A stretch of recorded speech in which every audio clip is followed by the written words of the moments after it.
Hello दोस्तों, कैसे हैं आप सभी। उम्मीद करता हूँ सभी अच्छे होंगे और पढ़ाई कर रहे होंगे। तो आप सभी का स्वागत है एक नए क्लास के अंदर। जैसा कि आप सभी को पता ही है कि कल हमने तीसरी क्लास के अंदर एक प्रमेय बताई थी कि P एक अभाज्य संख्या है। P क्या एक अभाज्य संख्या है। उसका रिवीजन कर लेते हैं कल वाले प्रमेय का वापस। P एक अभाज्य संख्या है और यदि P a स्क्वायर को विभाजित करता है तो P a को भी विभाजित करेगा। ठीक है, ये आपको ध्यान होना चाहिए कि P कोई अभाज्य संख्या है और अगर P a स्क्वायर को विभाजित कर रहा है तो P a को भी विभाजित करेगा। ठीक है, ये आपके आगे काम आने वाले हैं प्रमेय या परिमेय संख्या साबित करने के लिए। अब सामने बोर्ड पे ध्यान दो सभी। अब आपको एक क्वेश्चन दिख रहा है कि सिद्ध करो कि √2 एक अपरिमेय संख्या है।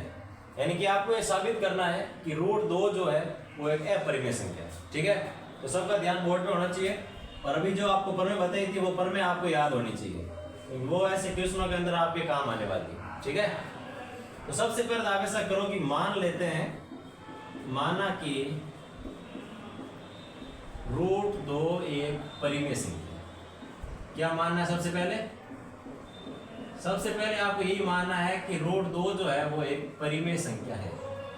और जैसा कि आप सभी जानते हैं कि परिमेय संख्या जो होती है वो P/Q के रूप में होती है और P और Q दोनों से अभाज्य संख्या होती है और Q है वो 0 के बराबर नहीं होना चाहिए। तो परिमेय संख्या है, इसका मतलब है कि √2 जो है बराबर हम P/Q लिख सकते हैं और Q बराबर 0 नहीं होना चाहिए और P व Q से अभाज्य संख्या होनी चाहिए। यानी कि एक ही संख्या से दोनों संख्याएं भाजित नहीं होनी चाहिए, से अभाज्य संख्या है। ठीक है भाई। अब आपको ऐसा करना है कि दोनों तरफ वर्क कर दो आप। तो वर्क करोगे तो √2 का वर्क करने पर 2 आ जाएगा आपके, तो सीधे लिख दूं मैं 2। √2 का अगर वर्क करोगे आप तो √2 का स्क्वायर करने पर क्या होता है, रूट हट जाएगा स्क्वायर से और 2 आ जाएगा नीचे से। तो 2 लिख दिया आपने यहाँ पे। 2 बराबर P का करोगे स्क्वायर तो हो जाएगा P², Q का करोगे स्क्वायर तो हो जाएगा Q²। यानी कि आप ये लिख सकते हो कि P² बराबर, ये P² के भाग में है तो इसको मैं इस तरह भेजूंगा तो क्या हो जाएगा, गुणा में जाएगा। तो P² बराबर आ जाएगा आपके 2Q²। समीकरण नंबर 1। तो जैसा कि आपको पता ही है कि 2Q² जो आपको दिया हुआ है ये अगर 2 से विभाजित है तो इसके जो बराबर संख्या है P² वो भी 2 से विभाजित होगी। इसमें कोई कहने वाली बात ही नहीं है। तो P² को हम 2 से विभाजित कर सकते हैं। यानी कि मैं ये लिख सकता हूं कि 2 जो है वो P² को विभाजित करता है। जैसा कि आपने पहले प्रमेय पढ़ाई था कि P अगर a² को विभाजित करे तो P a को भी विभाजित करेगा। उसी प्रकार यहाँ पे 2 है, 2 अगर P² को विभाजित करता है तो 2 है वो P को भी विभाजित, 2 अगर P² को विभाजित करता है तो 2P को भी विभाजित करेगा। ठीक है भाई, ये प्रमेय आपके यहाँ काम आती है, इसलिए आपको प्रमेय सारी की सारी याद होनी चाहिए। और मैथ के अंदर प्रमेय फॉर्मूले यही सब कुछ है भाई। गणित आपको हार्ड लगने का कारण यही है कि आपको फॉर्मूले और प्रमेय जो है वो याद नहीं है। अगर वो आपको याद है तो मैथ बहुत ईजी है। ठीक है, तो 2 अगर P² को विभाजित करता है तो 2P को भी विभाजित करेगा। चलो मान लो कि अगर 2 का भाग मैंने P में दिया तो मुझे प्राप्त हुआ C कोई संख्या है मान लो। P का भाग 2 का भाग P में देने पर मुझे C प्राप्त हुआ और 2 अगर P के गुणा भाग में है तो मैं इसको इस तरह भेजूं, क्या हो जाएगा, गुणा में आ जाएगा। यानी कि P बराबर लिख सकते हैं 2C। अब आप ऐसा करो कि इस दोनों तरफ वर्क कर दो वापस। तो इनका आप अगर वर्क करोगे तो P का हो जाएगा P², 2 का वर्क करोगे तो हो जाएगा 4 और C का करोगे तो C²। ठीक है भाई, इसको लगा दो आप समीकरण नंबर 2। तो समीकरण 1 में P² बराबर 2Q² है और समीकरण 2 में P² बराबर 4C² है। तो मैं पी स्क्वायर के स्थान पर ये समीकरण 1 में लिख सकता हूं 4c²। चलो लिख दो इसके अंदर। यहां पे हम लिख सकते हैं 4c² बराबर 2q²। ये दो इस तरफ गुणा में है, तो मैं अगर इस तरफ भेजूंगा तो भाग में आ जाएगा, यानी कि यहाँ पे भाग में लिख सकता हूँ 2 और यहाँ से ये हट जाएगा। ठीक है भाई, क्योंकि यहाँ पे इसकी गुणा में थे, समीकरण को उस तरफ भेजा तो भाग में आ गया। ठीक है, और इस 2 से इस 4 को काट दो तो 2 बार भाग गया, यानी कि हम ये लिख सकते हैं कि q² बराबर 2c²। ये देखो 2 से 4 को काट दिया तो 2 बार कट गया और 2c² बचा, तो q² बराबर 2c²। ठीक है, ये लिख दो आप समीकरण नंबर 3। अब देखो भाई, ये सेम पर में वापस आने वाली है, क्योंकि 2c² को 2 से विभाजित होता है, क्योंकि इसमें 2 गुणा में है तो विभाजित हो गई। तो इसके बराबर जो q दे रखा है वो भी 2 से विभाजित होगा। तो हम क्या लिख सकते हैं कि 2 है वो q² को विभाजित करेगा। क्या करेगा भाई? q² को विभाजित करेगा, तो q को भी विभाजित करेगा। 2 अगर q² को विभाजित करता है तो 2 है वो q को भी विभाजित करेगा।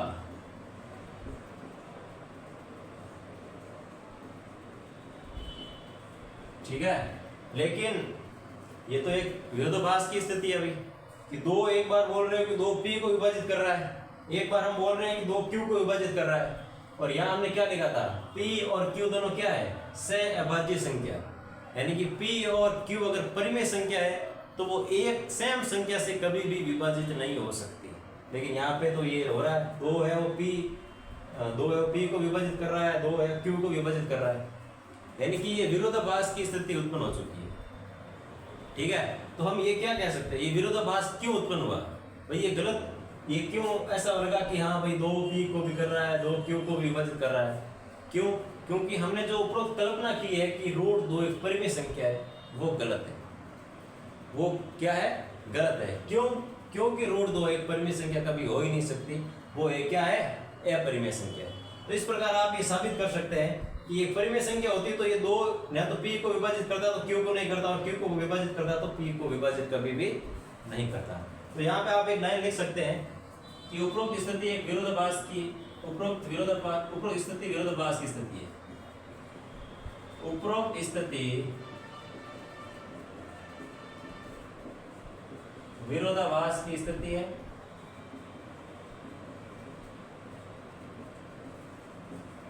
विरोधाभास की स्थिति है, और ये स्थिति प्राप्त होने का कारण यही है कि हमने ऊपर जो कल्पना की है वो गलत की है, क्योंकि √2 एक परिमेय संख्या कभी नहीं हो सकती, वो एक अपरिमेय संख्या है। ठीक है, क्योंकि उपरोक्त कल्पना गलत है, उपरोक्त कल्पना गलत है, अर्थात हम क्या कह सकते हैं, अर्थात √2 एक अपरिमेय संख्या है। क्या होगी भाई? √2 एक अपरिमेय संख्या है। इस प्रकार आप सिद्ध कर सकते हैं कि √2 एक अपरिमेय संख्या होगी। ठीक है भाई, ध्यान से देख लो। और क्लास 10th के अंदर देखो, एक तो यहाँ पे √2 के सवाल आ सकते हैं, एक यहाँ पे सवाल आ सकता है आपके √3 का। तो मेन तो एक √2, √3 और √5 ये सवाल आ सकते हैं, क्योंकि ये इनके लिए इतनी पूरी ये विधि वगैरह लिखनी पड़ती है। बाकी अगर दूसरा ऐसे कोई देगा आपको कि √2 - 1 क्या परिमेय संख्या सिद्ध करो, तो उसमें तो आप ऐसे सवाल भी हम करेंगे आगे। ठीक है, तो पहले आप ये समझ लो कि √2, √3 और √5 अगर ऐसे सवाल आते हैं तो ये सेम टू सेम पोर्शन करना है बस। ठीक है, उसी प्रकार आपको परिमेय संख्या मानना है, फिर p/q के रूप में लिखना है, और दोनों सहअभाज्य संख्या है तो उनको एक समान गुण से आप अगर भाग दोगे तो फिर वो एक विरोधाभास की स्थिति आ जाएगी कि नहीं 2 है वो p को विभाजित कर रहा है और यहाँ बोल रहे हो तो q को विभाजित कर रहा है। तो ऐसा तो हो नहीं सकता, क्योंकि परिमेय संख्या के अंदर P बटा Q होते हैं, तो P और Q दोनों से अभाज्य संख्या होती है। ठीक है भाई, उतार लो और देख लो एक बार वापस। हाँ तो आ जाओ भाई, क्वेश्चन नंबर दूसरा आपको जो दिया हुआ है ये आपके प्रश्नावली नंबर 1.2 का क्वेश्चन नंबर पहला है। ठीक है, तो जिस प्रकार आपने रूट 2 को एक अपरिमेय संख्या सिद्ध किया था, उसी प्रकार आपको रूट 5 को भी एक अपरिमेय संख्या सिद्ध करना है। ठीक है, तो चलो ध्यान दो सभी बोर्ड पर। तो सबसे पहले आपको पता ही है कि सेम प्रोसेस है। माना कि रूट 5 एक परिमेय संख्या है। अपरिमेय सिद्ध करने के लिए पहले आपको परिमेय मानना पड़ेगा। ठीक है, 5 एक अपरिमेय संख्या है, और आप सबको पता है कि अगर संख्या कोई परिमेय संख्या है, इसका मतलब है वो P बटा Q के रूप में लिख सकते हैं। उसका जो Q है वो 0 नहीं होगा, और P और Q दोनों से अभाज्य संख्या होती है। यहाँ पे आप लिख सकते हैं अर्थात आप ये कह सकते हैं कि रूट 5 बराबर P बटा Q, Q is not equal to 0 and P व Q से अभाज्य संख्या होगी। P और Q दोनों क्या है भाई, से अभाज्य संख्या होगी। ठीक है, अब जैसा कि आपको पता ही है कि रूट 2 हमने सॉल्व किया ही है पहले, उसी प्रकार आप कर दो इसको, दोनों तरफ वर्क कर दो इसका। तो रूट 5 का अगर वर्क करोगे तो रूट 5 से रूट हट जाएगा और 5 आ जाएगा, यानी कि इसको आप रूट 5 का वर्क करने पे आ गया 5, P का करोगे वर्क तो P स्क्वायर, Q का करोगे तो Q स्क्वायर आ जाएगा। यानी कि फाइनली आप ये कर सकते हैं कि जो Q आ है वो P के भाग में है, तो इसको अगर मैं इस तरफ भेज दूंगा तो क्या गुणा आ जाएगा, यानी कि P स्क्वायर बराबर लिख सकते हैं 5Q स्क्वायर। ठीक है, ये ले लो आप समीकरण नंबर 1। तो यहां से आपको ये दिख ही रहा होगा कि 5Q स्क्वायर 5 से विभाजित होगा, क्योंकि इसके गुणांक 5 है तो 5 का भाग तो जाना ही जाना है, और ये संख्या जो दे रखी है P स्क्वायर वो इसके बराबर है। तो बराबर संख्याओं में तो बराबर संख्याओं का भाग जा ही सकता है। तो ये अगर 5 से विभाजित है तो ये भी 5 से विभाजित होगी। तो चलो प्रमेय का यूज करते हैं। 5 P स्क्वायर को विभाजित करता है, ये पता चल रहा है यहाँ से कि भाई इसको अगर 5 विभाजित करेगा तो इसको भी करेगा, यानी कि 5 है वो P स्क्वायर को विभाजित करता है,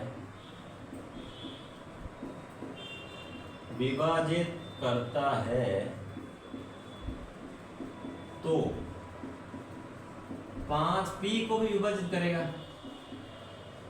क्योंकि ये तो प्रमेय है कि अगर A P स्क्वायर को विभाजित करे तो A P को विभाजित करेगा। ठीक है, उसी प्रकार 5 अगर P स्क्वायर को विभाजित करता है तो 5 P को भी विभाजित करेगा। ठीक है भाई, विभाजित करेगा यानी कि P के अंदर 5 का भाग देंगे तो यहाँ भागफल के रूप में आप मान लो C आएगा। आप कुछ भी मान सकते हो, C मानो, A मानो, B मानो, D मानो, F मानो, जो भी मानना है, मैं C मान लेता हूँ। अब ये 5 जो है वो P के भाग के अंदर है, तो मैं इसको अगर इस तरफ भेजूंगा तो गुणा में आ जाएगा। तो चलो भेज दो उस तरफ, यानी कि P बराबर हो जाएगा 5C। अब आप ऐसा करो, दोनों तरफ कर दो वर्ग।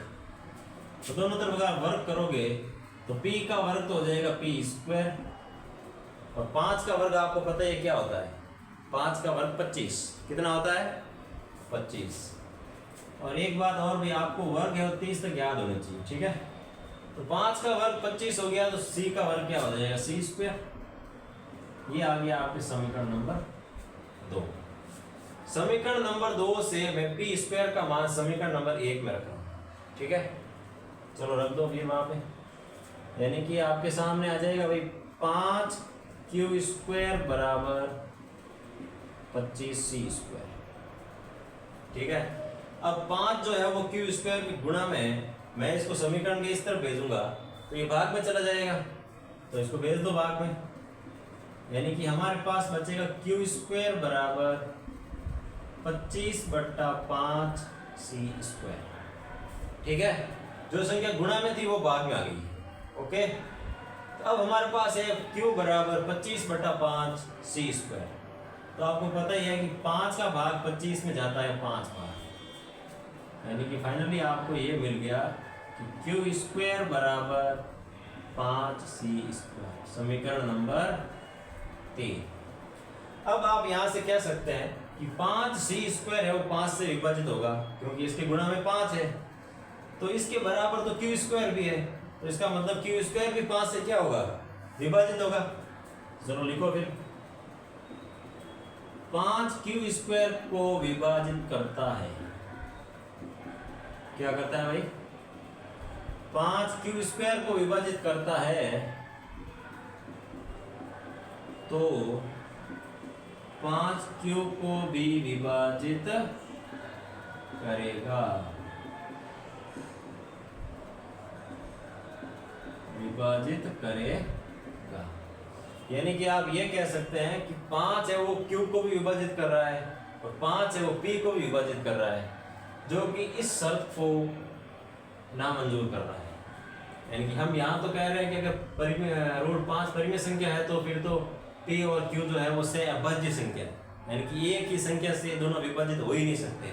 और यहाँ पे हम कह रहे हैं कि नहीं, 5 है वो p को भी विभाजित कर रहा है, 5 है वो q को विभाजित कर रहा है, तो गलत बात होगी भाई। इसका मतलब ये है कि ये जो गलत अवधारणा या जो गलत विरोधाभास की स्थिति पैदा हुई है, ये किस कारण हुई है, क्योंकि हमने यहाँ पे कुछ गलत कल्पना कर ली कि रूट 5 एक परिमेय संख्या है। तो यहाँ से आप ये साबित कर सकते हो कि जो ये विरोधाभास की स्थिति उत्पन्न हुई है, इसकी मेन रीजन ये है कि हमने उपरोक्त जो कल्पना की है वो गलत है। यानी कि रूट 5 एक परिमेय संख्या नहीं है, रूट 5 एक अपरिमेय संख्या। ठीक है, चलो लिखते हैं, उपरोक्त स्थिति विरोधाभास की स्थिति, उपरोक्त स्थिति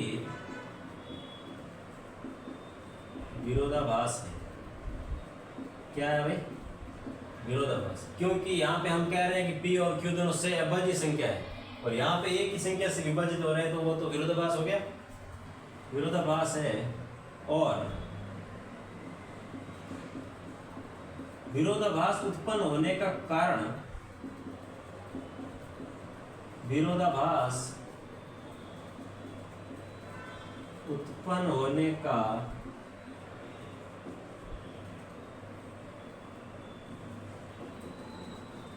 कारण, क्या कारण है भाई, हमारी गलत कल्पना, हमारी उपरोक्त गलत कल्पना, गलत कल्पना। विरोधाभास उत्पन्न होने का कारण क्या है, जो हमने उपरोक्त जो गलत कल्पना की है वही मेन कारण है कि विरोधाभास उत्पन्न हो रहा है। अर्थात हम क्या कह सकते हैं कि रूट 5 एक परिमेय संख्या नहीं है, रूट 5 परिमेय संख्या नहीं होगी, परिमेय संख्या नहीं होगी, परिमेय नहीं होगी तो क्या होगी, अपरिमेय संख्या। अतः रूट 5 एक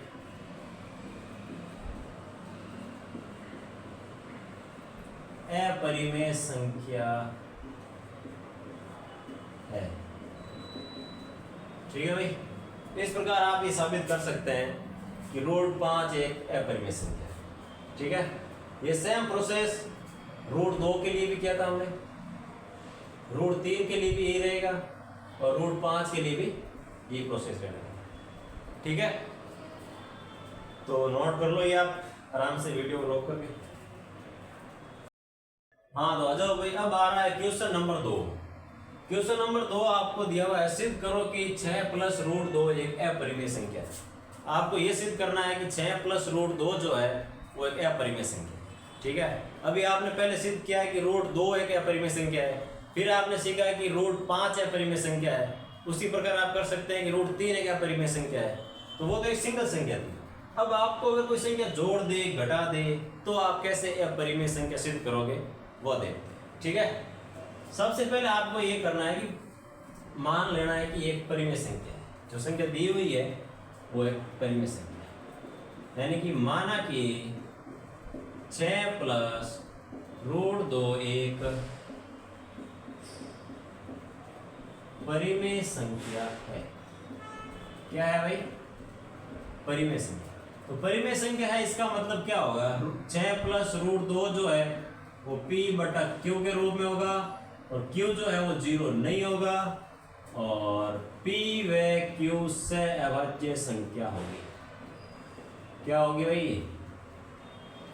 P व Q से अभाज्य संख्या होगी, यानी कि समान संख्या से विभाजित नहीं होगी, और अगर समान संख्या से विभाजित हुई तो वो परिमेय संख्या नहीं होगी। ठीक है, तो अब हम देखते हैं कि 6 प्लस रूट 2 बराबर P बटा Q, ये आपको दिया हुआ।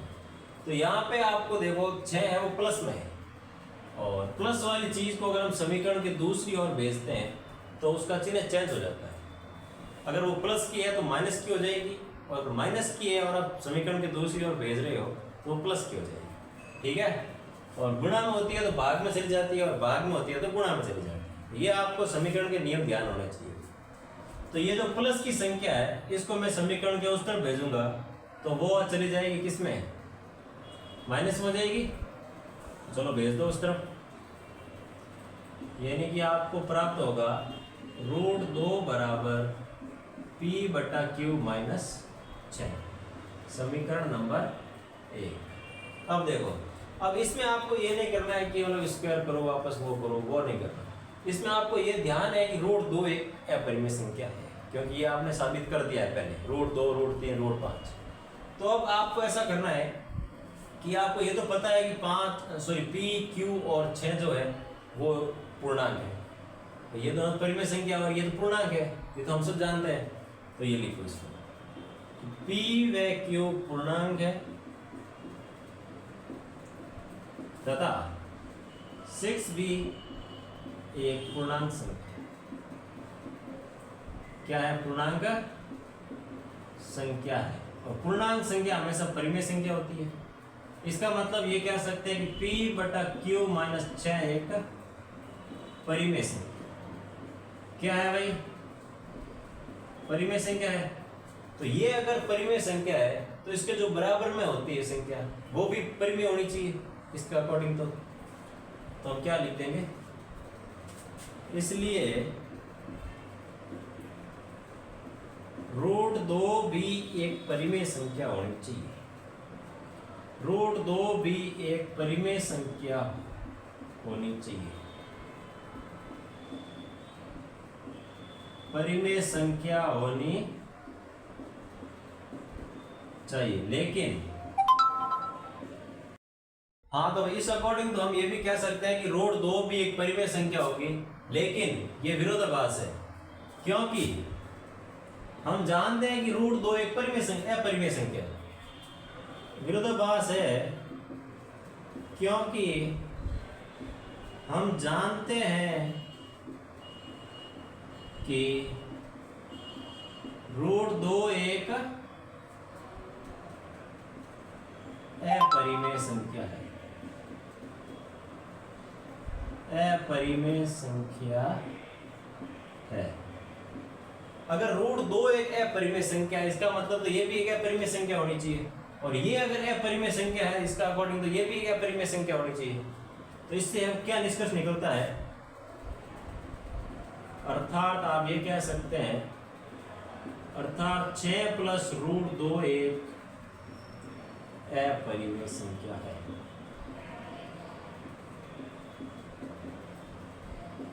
अपरिमेय संख्या है।